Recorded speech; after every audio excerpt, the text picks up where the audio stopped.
啦，咁所以咧，除咗呢兩類人啦，所有人都咩啊？飲得，真係非常之好嘅。所以樂麗果汁真係神賜嘅果汁，係必飲必飲必飲，一定要飲。冇錯。哇，正啊！有好嘢分享，我係星光大師 Connie， 我係星光大師 Joey。哇 Joey 急不及待要分享嘅，因為咧我哋平時咧都飲呢個樂麗果汁嘅，點解今日要特登同大家講呢？我哋今日喺 Oro 嗰個韓國咧，咁就聽到羅博士研發係邊位啊？研發艾多美樂麗果嘅博士。係啊，好犀利啊！你知唔知咧？平時咧我哋點樣飲樂麗果汁啊？我想問大家咧，你平時點樣飲㗎？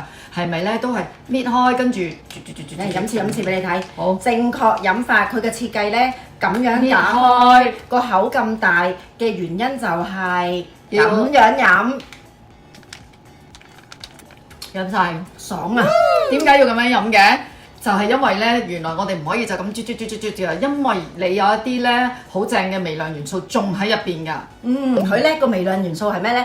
嚟緊我哋有一啲活動咧，就同大家一齊咧詳盡特別分享講解。超過200種嘅營養。咁好啦，另外咧飲咧都有方法，係幾多點咩時候飲幾多係好重要關鍵嘅。冇錯啦，咁平時咧我哋可能都係飲一小杯啦，50 ml 早晚咁樣啦。原來我哋一日要飲幾多啊？200 ml 啊！咁要點樣飲啊？係啦，就係朝頭早咧，我哋咧先飲一杯暖水，清一清腸胃啦。係啦，然之後就飲一杯，你可以一次過飲200 ml 嘅，咁你亦都可以分開早晚飲啦，或者早午晚咁樣啦。係啦，咁咧但係關鍵要喺空腹嗰陣時飲，冇錯啦，吸收得係最好嘅。有啲人又話唔係啊，我又要食血壓藥，又要食咩藥，糖尿藥，但係我可唔可以一次過一齊飲啊？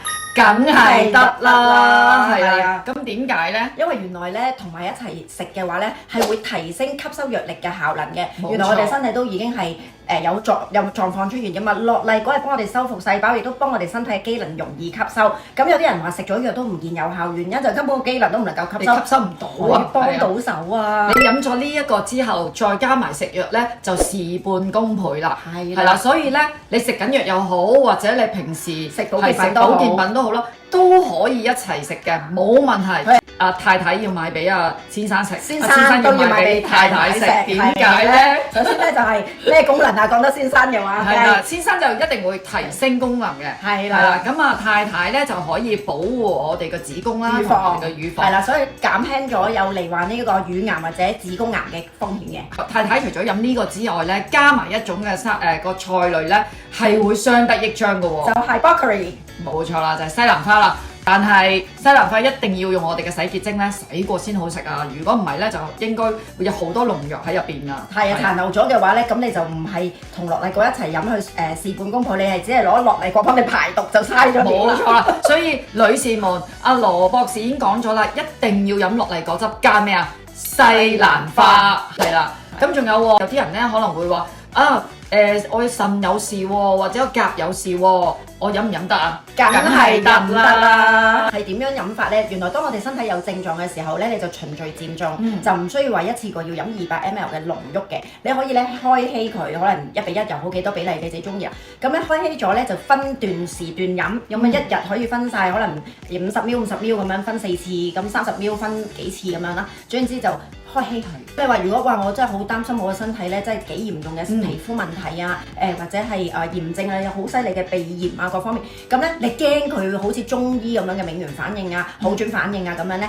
你咪將個少量咁開始，可能開頭係100，跟住幾日之後就85，跟住幾日之後就200，都係開稀佢分時段，咁就搞掂㗎啦。冇錯，係肯定對腎病嘅朋友或者腎臟有事嘅朋友係好有幫助嘅。仲有我都問過阿博士㗎啦，咦血壓高嘅人咧好似咧又唔飲得喎，又或者甲高定係甲低又好似唔飲得喎。因為阿博士就話係一定飲得嘅，因為佢係幫你平衡血壓同埋平衡嗰個甲嘅。高得滯佢就幫你調低，你低得滯佢就幫你調升，係真係非常之好嘅。所以樂麗果汁真係神賜嘅果汁，係必飲必飲必飲，一定要飲。冇錯，重點係咩啊？重點咧係乜嘢人都飲得啊！我都問咗佢，咦80、90歲飲唔飲得咁多㗎？亦都係啦，循步漸進啦，可以，亦都係飲得㗎啦。咁只有咩人唔飲得咧？就係1歲以下嘅小朋友，仲有孕婦咯。孕婦咧就係6個月之前都唔建議飲嘅，係啦。咁所以咧，除咗呢兩類人啦，所有人都咩啊？飲得，仲要一定要飲。好啦，咁係咪真係？咦，我嘅症狀好似好轉咗咯喎？究竟我仲飲唔飲啊？梗係飲啦，好緊要啊！因為你需要去保護佢，繼續 keep 住佢，鞏固佢，強化佢，所以係一定要持續 keep 住飲。冇錯，一定要持續飲嘅。係啦，你持續飲咧，身體就持續健康。係啊，真係會越嚟越後生，越嚟越靚，因為佢真係可以修復細胞，連 DNA 都有幫助。嗱，詳情有啲咩好處咧？咁我哋就嚟聽我哋分享啦，翻嚟係啦。真係好多嘢分享啊，有5-6版紙啊，等住講俾大家聽。